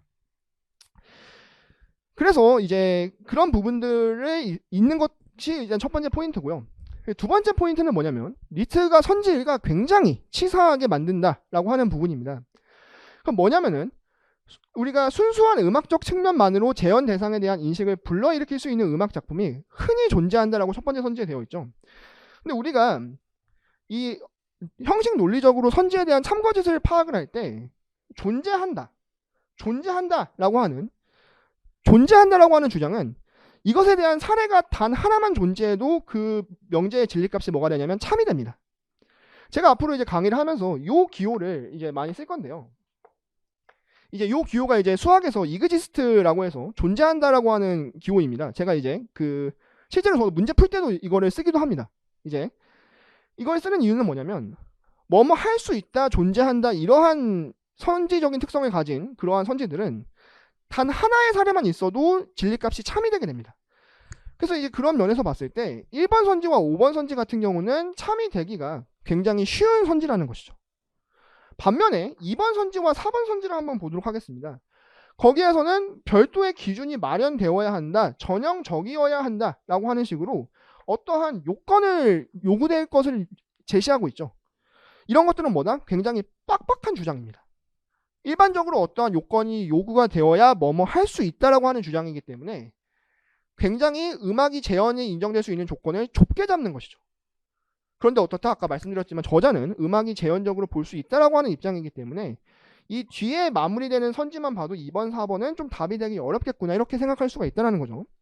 그런데 우리가 또 이제 리트가 이제 만만한 시험이 아닌 게 1번 선지를 대충 읽으신 분은 여기에서 음악적 측면만으로도 재현 대상에 대한 인식을 불러일으킬 수 있는 음악, 전원교향곡에서 새소리 있었네, 새소리가 그러면 뭐다? 차례니까 존재한다, 1번 선지 맞네 이렇게 넘어가실 수가 있잖아요. 근데 뭐에 주의를 하셔야 되냐면 흔히 존재한다 라고 하는 이 흔히라고 하는 단어에 우리가 초점을 맞추셔야 된다는 것입니다. 왜냐하면 여기에서 뭐라고 했냐면 그런 것을 보았을 때 우리가 음악이 재현적으로 볼 수 있지 않냐라고 하는 것에 대해서 그것은 뭐다? 굉장히 음악에서 예외적인 케이스다 라고 하는 반박을 수용을 하면서 글이 전개가 되기 때문에 어떻다? 이러한 예외적인 케이스는 굉장히 그 음악이라는 작품에서 소수라는 거죠. 그렇기 때문에 어떤 단어? 흔히라고 하는 이 단어 하나 때문에 1번 선지는 뭐가 된다? 답이 될 수가 없다는 것입니다. 그래서 아까도 말씀드렸지만 뭐뭐만이라던가 흔히 이런 부사들도 굉장히 우리가 선지 판단하시는데 주의를 하셔야 되고, 사실은 이 선지 배치만 봐도 사실은 저는 이제 모의고사 문제를 하도 많이 만들다 보니까 제가 느낀 게 똑같은 문제도 선지 배열만 바꿔도 정답률을 다르게 할 수 있는데 이 출제자의 의도가 느껴지네요. 1번만 보고 맞네 하고 2, 3, 4, 5번 안 보고 넘어간 사람 틀려라 하고 이렇게 배치를 한 것입니다. 1번 선지에서 이 흔히를 안 보고 1번 선지 맞네. 우리 이제 뭐 강사분들 중에 뭐 손가락 걸기라고 해서 이제 1번이 맞으면 2, 3, 4, 5번 보지 말고 넘어가라 이러시는 분들도 계시고 저한테 질문하시는 분들도 많아요. 그게 맞냐? 저는 근데 그걸 절대 하지 말라라고 저는 하는 입장이거든요. 저는 사실 그렇게 말씀하시는 강사분들은 이제 답을 알고 해설을 하니까 그렇게 하시는 거지, 현장에서 그게 제가 보기에는 안 됩니다. 현장에서 이거 맞네 하고 넘어가는 순간에 그냥 틀려요. 왜냐면은 이제 함정을 진짜 많이 파기 때문에 저 같은 경우도 1번이 맞네라고 했는데 2, 3, 4, 5번에 이것도 맞네? 그럼 뭐지 하다가 함정을 찾은 경우가 저도 굉장히 많거든요. 저 같은 경우는 그래서 모든 선지를 다 보시라라고 말씀을 드리고 있습니다. 이것 같은 경우도 뭐냐면은 출제자가 일부러 1번에 이런 함정 선지를 배치를 한 것입니다. 이거 고르고 간 사람 그냥 틀리도록요. 그 다음에 이 2번 선지 같은 경우는 아까 말씀드렸듯이 음악과 회화의 기준이 동일하다라고 하는 것은 어디서 나왔다? 우리가 전제로 받아들인 내용이라고 말씀드렸죠. 그런 부분들이 어디에 반영이 되어 있냐면 인트로 부분에 반영이 되어 있습니다. 그러니까 저자가 반박하는 논리가 음악과 회화의 기준은 다르다가 아니라 음악과 회화에 같은 기준을 적용해 보자라고 하는 전제하에서 글이 전개되고 있다라고 하는 것이 인트로에서 명시가 된 부분이기 때문에 그 인트로에서 저자가 어느 부분을 쟁점으로 삼고 있는지와 관련된 선지라고 말씀을 드리겠고요. 그 다음에 이제 말씀드린 것처럼 음악적 재현이 가능하기 위해서는 의도를 전혀 모르는 감상자가 충분히 이해하는 경우가 전형적이어야 된다라고 했는데, 마지막에 우리가 예스에 대한 부분을 옹호하는 입장에서 이제 그렇지 않은 사례들을 이제 저자가 이제 얘기를 하고 있고, 전형성이 동일하다라고 하는 부분도 옳지가 않죠. 반면에 우리가 이제 5번 선지에서 지각적 경험과 재현 대상에 대한 예술 경험과 그 대상 경험 사이가 일치하는 음악 작품이 존재한다라고 하는 것은 사실은 뭐다? 그 사례가 이 새소리와 같은 것들이 충분히 있다라는 것입니다. 근데 한번 우리가 1번과 5번 선지를 한번 비교를 해볼게요. 1번과 5번 선지가 사실은 어떻죠? 사실은 같은 내용입니다. 같은 내용을 패러프레이징을 해준 것이죠. 근데 1번과 5번의 차이는 뭐냐면은 1번 선지에서는 흔히라고 하는 부사가 들어갔기 때문에 틀리게 되는 것이고, 5번은 뭐가? 흔히라고 하는 부사가 안 들어갔기 때문에 뭐가 된다? 5번 선지가 참이 된다는 것입니다. 그래서 저는 이제 문제를 만들어 봤기 때문에 느끼는 게, 아마 이렇게 4가지 선지를 만들고 어떻게 하면 어렵게 만들지 하다가 비슷한 걸 만들고 부사를 빼가지고 이렇게 선지를 만들었을 가능성이 큰데요. 이런 것들이 이제 지금 이제 현장에서 푸신 분들도 그렇고 쉬운 소재나 시간적 여유가 있을 때는 잘 안 속아 넘어가시는데, 현장에서는 이제 많이들 속으시기 때문에 주의를 해 주셔야 됩니다. 그래서 이런 부분도 저는 이 리트라고 하는 시험을 잘 보여주고 있는 기출지문이라고 그렇게 말씀을 드리고요. 그 다음 이제 3번 문제로 한번 가보도록 할게요. 그래서 어떠한 케이스를 제시를 해두고 그 기억, 니은, 디귿 입장을 그 케이스에 이제 적용을 해두는 그러한 지문이라고 볼 수가 있겠습니다. 근데 여기에서 나오는 사례는 뭐냐면 이 스코틀랜드라고 하는 음악을 들었는데 이탈리아라고 착각을 했다는 것이죠. 그러면 뭐가 되는 것이냐면은 이 어떠한 음이 사용된 이 음의 구조는 이해를 했는데 뭐를 이해를 못했다? 왜 사용됐는지를 이해를 못했다는 것이죠. 그럼 이것은 어떠한 우리가 사례라고 볼 수가 있냐면, 우리가 이제 이런 보기에 사례가 주어졌을 때 그 사례가 어떤 입장을 주로 뒷받침하는 데 사용되기 적합한 사례인지도 어느 정도 생각을 해주시면 좋은데, 이거는 그럼 우리가 어떤 사례다? 제목이라고 하는 것과 아까 말씀드렸지만 대상에 대한 선 이해가 뭐가 된다? 음악을 우리가 완벽하게 감상하는데 요구가 되는 사례라고 볼 수가 있다는 것이죠. 그래서 우리가 이거를 읽었을 때 뭐를 우리가 생각을 해주시면 좋냐면, 이거랑 가장 비슷한 사례가 뭘까라고 하는 것으로 봤을 때는 마지막 부분에 제시가 된 1812년 서곡에서 프랑스 교향곡이 등장하는 이유를 알아야지 완전한 감상이 가능하다라고 하는 부분과 연결이 되는 부분이구나. 즉 전체 글의 맥락에서 어느 부분에서 왔는지를 우리가 파악을 해주셔야 됩니다. 왜 그러냐면 리트에서 보기 지문을 만들 때 제가 이제 나중에 정규 강의를 가면 원본 논문을 보여드릴 거거든요. 이제 리트 지문에 출처가 되는 원본 논문이 있는데, 원본 논문에서 이렇게 이 부분을 이렇게 지문으로 가져오고, 뭐 여기에서 이 부분을 보기로 나오는 식으로 출제자들이 문제를 만듭니다. 그러니까 보기랑 지문은 원래 한 텍스트였던 경우가 많아요. 그래서 이제 원래 그 원본 논문에 되어 있는 거에서 일부를 가져와서 보기로 만들고 나머지를 지문으로 만드는 식으로 출제자가 지문을 리트 출제를 하는 경우가 많습니다. 보기라고 하는 것이 그래서 막 홀로 독립적으로 떨어져 있는 것이 아니라 지문의 구체적인 것에 연결이 되어 있다는 것이죠. 그럼 이거는 우리가 어떤 사례냐? 음악이라고 하는 것에서 이제 제목과 이제 그 음악에 대한 배경지식적인 부분, 스코틀랜드는 전통 음악으로 오음 음계를 사용한다라고 하는 그런 배경지식적인 부분과 제목적인 부분이 음악의 완전한 감상을 위해서 요구되는 사례다라고 하는 부분이 어떻게 돼야 된다? 연결이 되신 분은 이 문제도 어떻게 된다? 굉장히 빠르게 풀 수가 있다는 거죠. 그렇게 보면은 우리가 이 5가지 이제가 있을 때 가장 우리가 완벽하게 답이 아니다라고 확신이 드는 부분은 뭐냐면, 제가 말씀드렸듯이 얘 같은 경우는 뭐랑 직접적으로 연결이 되는 거냐면 디귿 입장을 뒷받침하는 사례라고 말씀을 드렸죠. 그런데 우리가 이제 5번 선지를 보시면 이 디귿 입장 같은 경우에서 얘를 뭐라고 하냐면은 이 이탈리아 풍경과는 이질적인 오음 음계로 인해서 곡의 음악적인 구조 파악에 실패했다라고 하는 부분은 뭐냐면, 일단은 이 보기 내용에서 음악적인 구조 파악을 실패한 것은 아니고 음악적인 구조는 파악했는데 이거를 왜 여기다 쓰지라고 하는 사례이기도 하고, 이제 완벽하게 감상이 실패하는 요인에 대해서 음악의 순수한 음악적인 요소를 근거로 제시하고 있죠. 그것은 뭐와 완벽하게 대립적인 입장이다? 디귿의 주장과는 맥락과 동떨어진 내용이라는 것입니다. 디귿은 어떤 입장이다? 음악의 순수한 음악적인 요소뿐만이 아니라 배경지식적인 부분이나 제목적인 부분들이 추가적인 요건으로 완전한 감상을 위해서 요구된다. 그렇기 때문에 음악이나 회화나 똑같다라고 하는 것이 디귿의 입장이었는데, 그 디귿의 입장과 완벽하게 맥락을 달리하고 있고, 그리고 그 맥락을 달리하는 사례가 뭐다? 이것이 자체가 디귿과 완벽하게 연결되기 좋은 사례인데 이것을 완벽하게 반대로 사용하고 있기 때문에 5번이 확실하게 답이 아니구나라고 하는 어떤 부분을 가질 수 있다. 우리가 확신을 가질 수가 있다는 것이죠.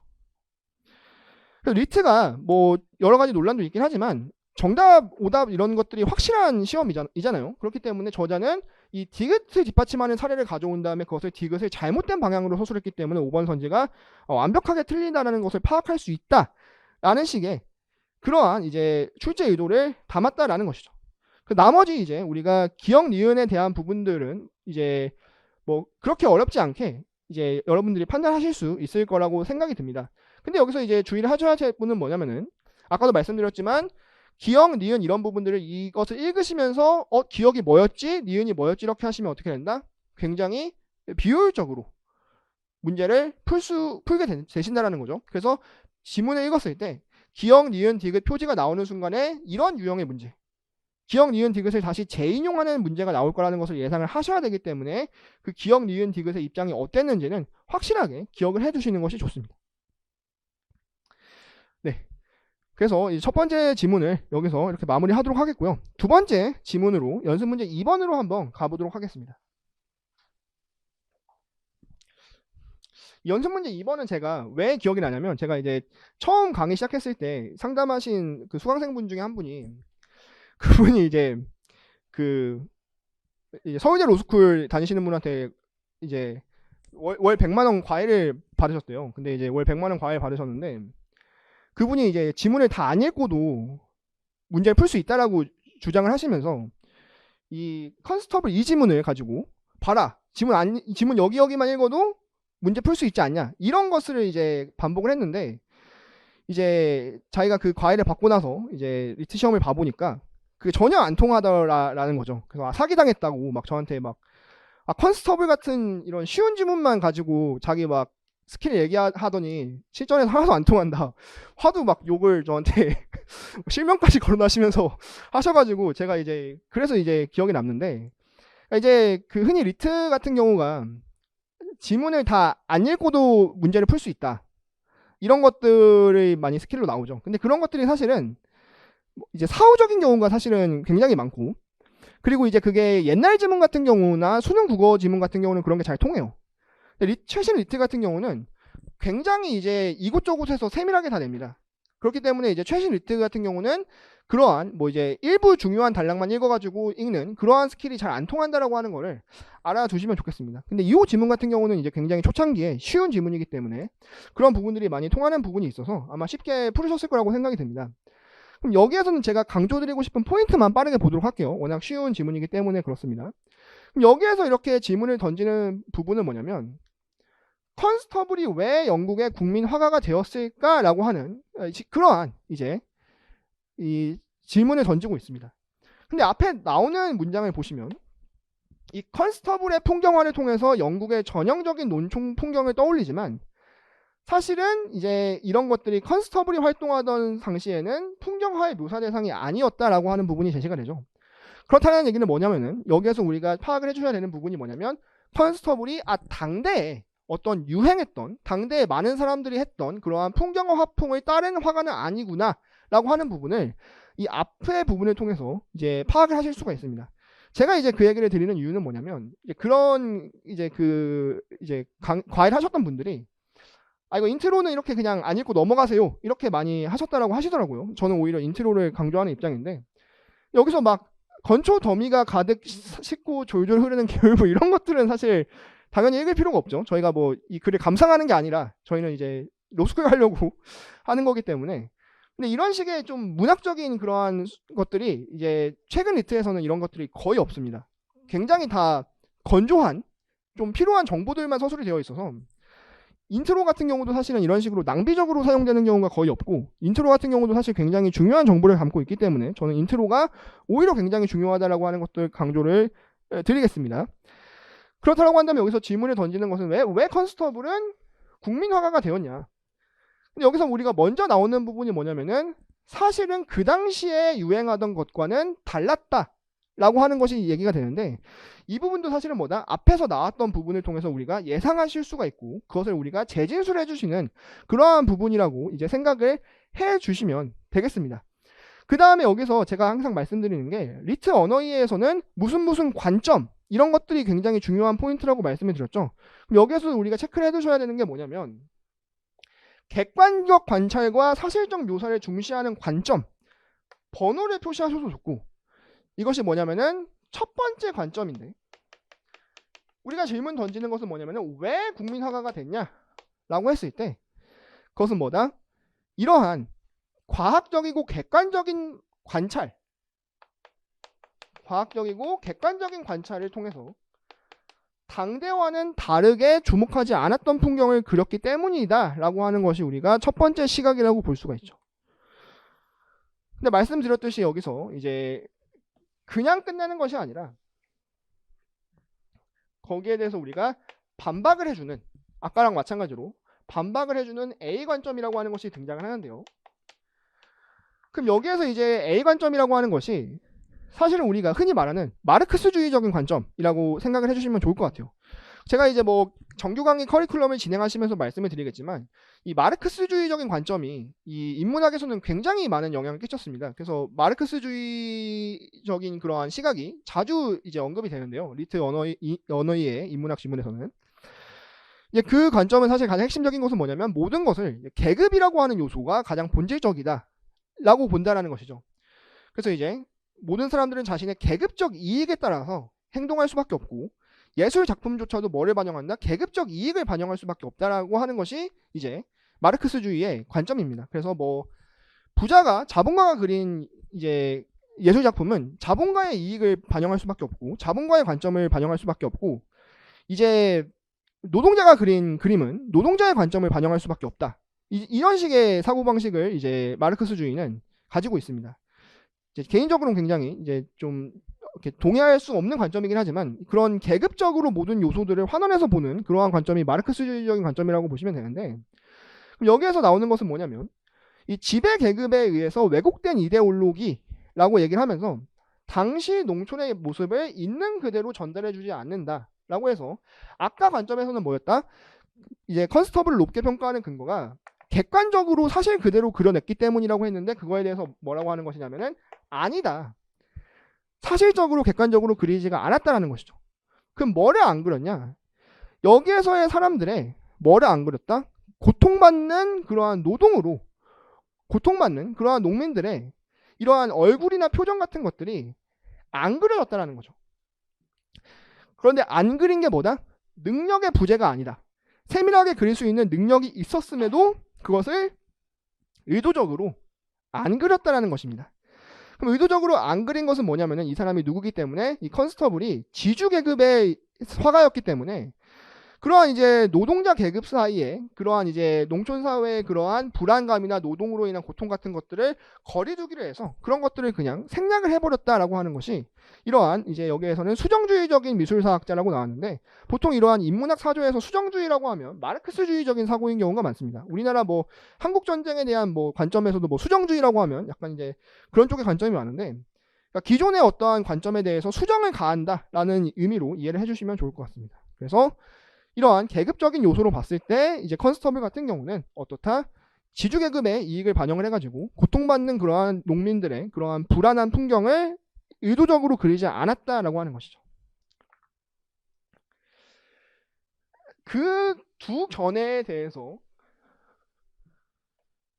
공통적으로 뭐를 이제 묶어서 이제 지적을 하냐면, 두 견해는 사실은 뭐가 있다? 전제가 있는데, 그것은 뭐로 보고 있냐면, 예술 작품이라고 하는 것이 이 생산자인 작가에 의해서 의미가 규정된다라고 하는 그러한 생산자 중심주의의 시각에서 벗어나고 있지 못하다라고 하는 것이죠. 이것도 뭐냐면은 앞에서 나왔던 그 두 가지의 의미를 싸잡아서 비판을 해 주는 관점이라고 볼 수가 있겠죠. 여기서 그럼 다시 뭐가 나온다? 그러나라고 하는 관점이 나오죠. 그러면 여기에 대해서 다시 한번 나오는 관점은 뭐냐면 소비자 중심주의. 그래서 여기에서 니은이라는 표지가 되어 있네요. 그래서 니은이라고 하는 이 표지 같은 경우는 뭐다? 이 왜라고 하는 질문에 있어서 컨스터블이 국민 화가가 된 것은 뭐 컨스터블이 어떻게 해서가 아니라 그 컨스터블의 풍경화를 소비한 그러한 이제 영국 국민들의 그러한 이유 때문이다. 그래서 영국 국민들이 당시 우리가 이제 굉장히 이상적으로 생각한 그러한 농촌의 풍경을 이제 미술 작품을 통해서 보려고 했기 때문에, 거기에서 뭐다? 실제와 얼마나 같냐 이런 것들을 문제 삼은 것이 아니라 그 감상자의 경험과 기대가 투사라고 하는 단어도 이제 이 인문학에서 많이 나오는 단어죠. 그래서 이제 그러한 감상자의 투사로 인해서 뭐가 됐다? 컨스터블은 국민 화가가 됐다라는 것입니다. 그래서 여기에서는 총 몇 가지 관점이 나온다? 세 가지 관점이 나온다라는 것이죠. 근데 이제 선지나 문제가 워낙 쉽기 때문에 여기에서 사실은 이 지문을 읽고도 세 가지 관점이 나온다라는 것을 잘 파악하지 못하신 분들이 많이 계실 겁니다.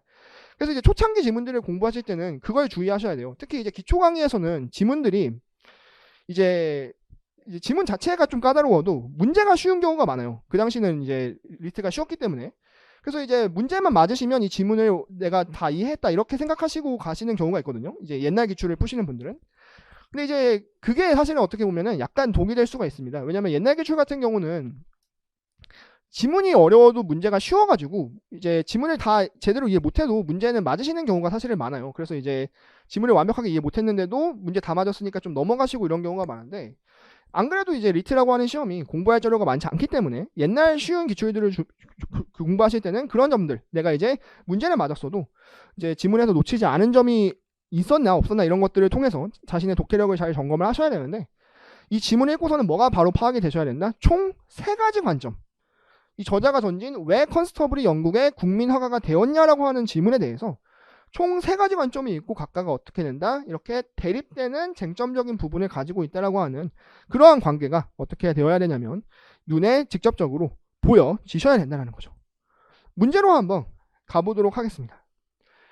그래서 여기서 2번 선지에서 당시 영국 귀족들에게 선호되지 않았다라고 하는 부분, 그래서 이게 당대에 그러한 풍경화와 달랐기 때문에 선호되지 않았다라고 하는 부분은 인트로와 이제 그 다음 단락에서 우리가 반복적으로 진술이 되는 부분이기 때문에 아마 쉽게 확인을 하실 수 있을 것이라고 생각이 듭니다.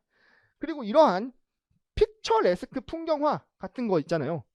이러한 이제 고유 명사가 등장하는 경우에는 반드시 체크를 해두셔야 됩니다. 왜냐면 그러한 고유 명사, 픽처레스크 풍경화가 뭔지 사실은 제대로 지문에서 설명을 해주진 않지만 그 픽처레스크 풍경화와 컨스터블의 풍경화가 뭐라는 것은 우리가 파악을 해줘야 되냐면 대조적인 관계, 포함되지 않고 서로 화풍이 대립적인 그러한 대조적인 것으로 등장한 고유 명사라고 하는 것은 체크를 해 두셨어야 여기에서 이런 것들을 읽었을 때 픽처레스크 풍경화가 뭐였지? 어디서 등장했지? 이런 식으로 다시 헤매지가 않습니다. 그래서 항상 말씀드리지만 관점, 사례, 고유명사 이런 것들은 선지에서 아무런 설명 없이 느닷없이 등장하기 때문에 지문을 읽으실 때 반드시 표지를 해 두시는 것이 필요하다라고 말씀을 드릴게요.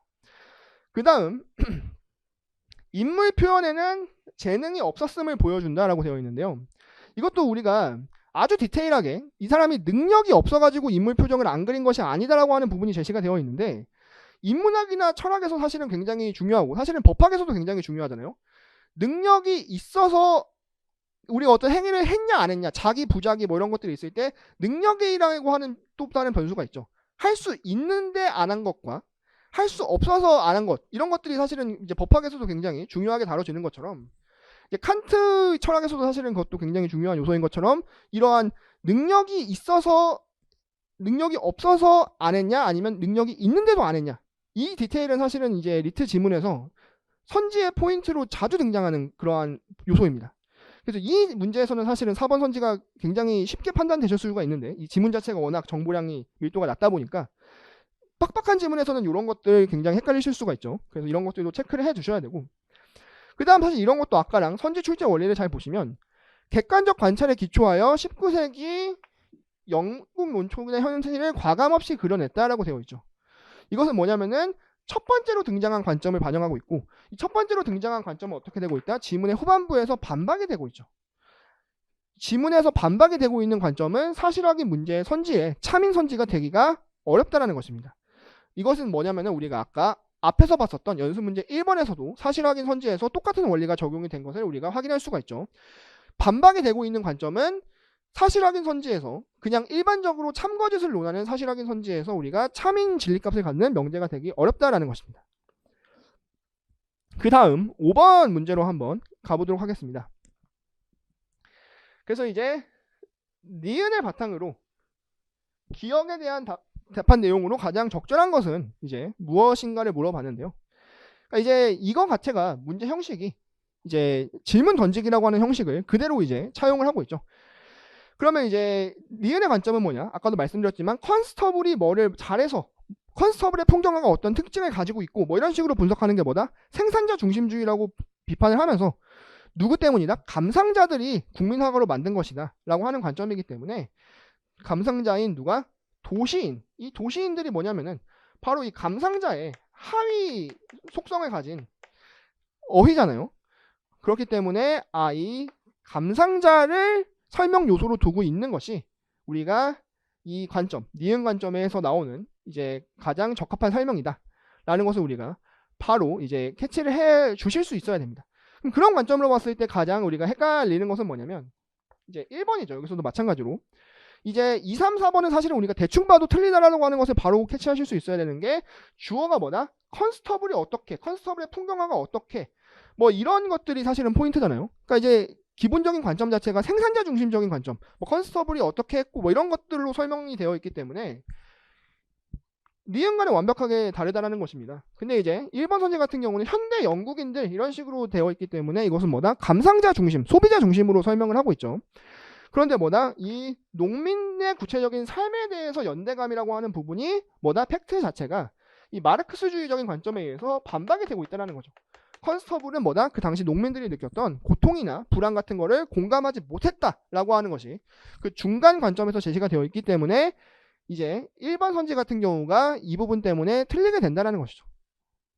그래서 리틀 선지를 만드시는 분들은 이제 가장 헷갈리는 오답 선지를 하나를 만들어 놓는 경우가 많습니다.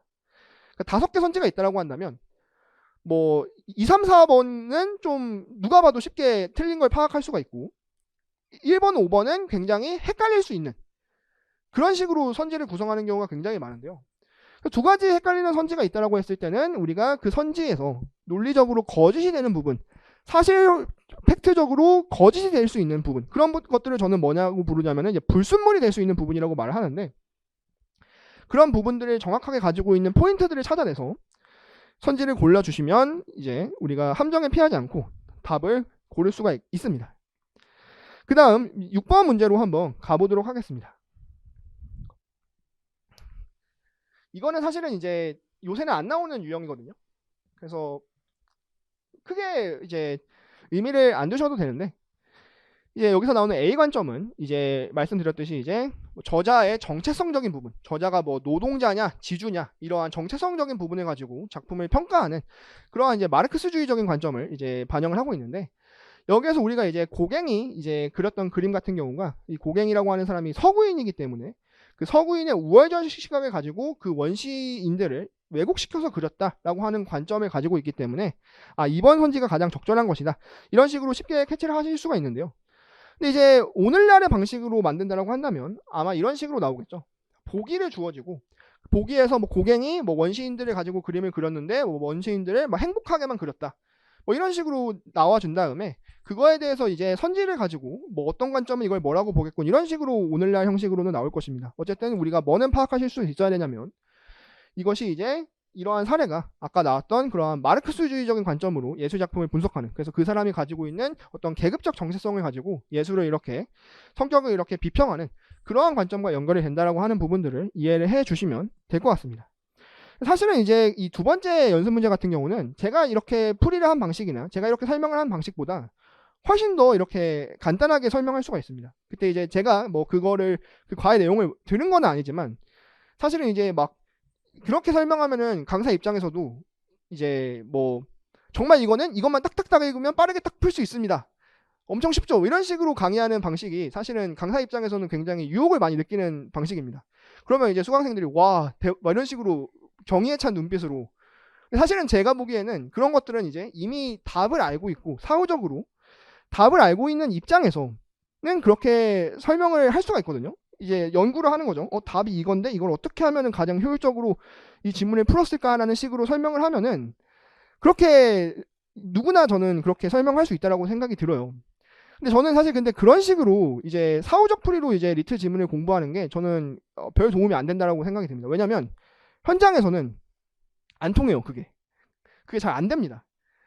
왜냐면 답을 모르기 때문에, 답을 안 상태에서는 그게 되는데, 근데 여러분들이 아마 그런 유혹을 많이 느끼실 겁니다. 이제 이 리트라고 하는 것이 워낙 이제 어렵고 이제 뭐 이거가 사실은 엄청 쉽게 풀 수 있다라고 하는 것에 대한 설명을 해주시는 분들이 많이 계시잖아요. 근데 정말 그렇게 이게 리트가 쉽게 풀 수 있는 시험이라고 한다면 정말 수많은 그런 강사분들이 막 점수 인증을 다 하시고 뭐 이러시겠죠. 근데 사실 그러시는 분들이 없다라고 하는 거는, 이 리트는 사실은 이게 정말 제가 생각하기에는 정말 이제 누구에게도 어려운 시험입니다. 지금 뭐 정말 여러분들이 생각하시는 이제 법조계에서 최고의 커리어를 밟고 있는 그러한 분들 중에서 이제 리트가 이제 높지 않았던 분들도 있고, 제 지인들 중에. 그리고 제가 최근 리트를 보여주면 다 그런 지인들이 얘기를 하는 게 10년 일찍 태어나서 다행이다 다 이러거든요. 제가 이제 많이 이렇게 얘기하다 보면은 많이 보여주는데, 캡처해서 보여주기도 하고 한번 풀어보라라고 이렇게 보내주기도 하고 이제 그러는데, 다 이거 일찍 태어나서 다행이다 다 이래요, 제 지인들이. 그렇기 때문에 이 리트라고 하는 시험 자체가 제가 보기에는 정말 이제 우리나라의 어떠한 학업적인 그런 부분에서 최상위의 능력을 가지신 분들도 어렵고 버거운 시험인 게 지금 제가 보기엔 팩트입니다. 그렇기 때문에 이것을 막 정말 이제 어떠한 이제 뭐 마법적이거나 뭐 어떤 기술적인 부분으로 이렇게 막 수월하게 막 딱딱딱딱 읽고 이렇게 해서 쉽게 풀 수 있는 방법이 있다, 이런 유혹에 넘어가지를 않으시기를 바라겠고, 그리고 말씀드렸지만 저희가 이제 지문이라고 하는, 기출 지문이라고 하는 그러한 소스가 굉장히 제한적이라고 말씀을 드렸죠. 근데 이제 과거에 이제 우리가 기출을 분석을 할 때 그런 식으로 분석을 하고 넘어가게 되면은 이제 놓칠 수 있는 부분들이 많이 있습니다. 그러니까 이제 과거에 쉬운 지문들도 사실은 문제를 훨씬 더 어렵게 낼 수도 있었던 지문이 있거든요. 지문 자체가 쉬운 것도 있지만 제가 이제 뭐 뒤에서 말씀드리겠지만 이제 연습 문제 3번 같은 경우는 올해나 이렇게 최신으로 냈으면은 문제를 얼마든지 더 어렵게 만들 수도 있었어요. 지문 자체가 엄청 쉬운 지문은 아닙니다. 문제가 쉬워서 그렇지. 그렇기 때문에 이제 과거 기출 지문들을 분석하실 때 그냥 이제 답이 맞았다 이렇게 하고 이제 넘어가시면 너무 아깝잖아요. 그렇기 때문에 내가 이것을 제한된 시간 내에 읽었을 때 전체적인 글에 말씀드린 그런 쟁점적인 부분과 그래서 이제 어떠한 관점들이 어떠한 관계를 가지고 있는지 이런 부분들이 머릿속에 남았는지 이런 부분들을 스스로에게 점검을 해 가 나가시기를 말씀드리겠습니다. 네, 그러면은 원래는 제가 이제 그 스킬 1이 이제 오늘 강의에 다 끝났어야 되는데 제가 이제 오리엔테이션이 길어지다 보니까 강의가 이렇게 마무리가 됐는데요. 이제 말씀드렸듯이 제가 이제 문제를 미리 풀고 제가 이제 강의를 듣는 식으로 진행을 하기 때문에 다음 부분들은 미리 풀어오시기를 말씀해 드리겠습니다. 네, 그러면 강의를 여기서 마무리하도록 하겠습니다. 수고 많으셨습니다. 감사합니다.